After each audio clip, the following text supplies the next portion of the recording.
செங்கல்பட்டு மாவட்டம் கூடுவாஞ்சேரி அருகே லாரி மோதி திமுக ward councillor உயிரிழந்திருக்கிறார். இது தொடர்பான அண்மை செய்தியை பார்த்து வருகிறோம். இது குறித்தான கூடுதல் தகவல்களை நமது செய்தியாளர் சக்திவேல் வழங்கிட கேட்கலாம். சக்திவேல் வணக்கம். இந்த விபத்து நடந்தது எப்படி? உங்க விரிவான தகவல்.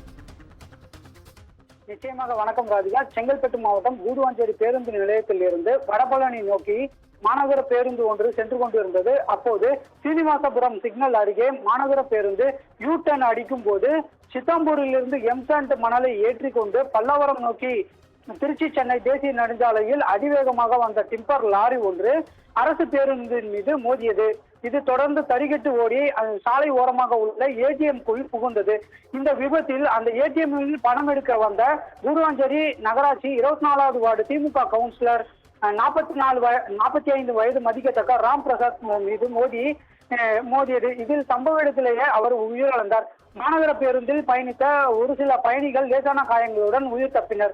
தகவல் அறிந்து சம்பவ இடத்திற்கு வந்த போலீசார் உயிரிழந்த ராம் பிரசாத்தின் உடலை மீட்டு உடற்கூறு ஆய்விற்காக செங்கல்பட்டு அரசு மருத்துவமனைக்கு அனுப்பி வைத்தனர்.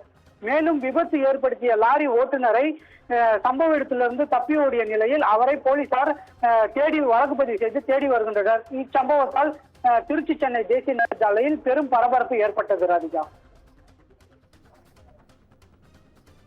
நன்றி சக்திவேல். உங்க தகவல்களுக்கு நன்றி.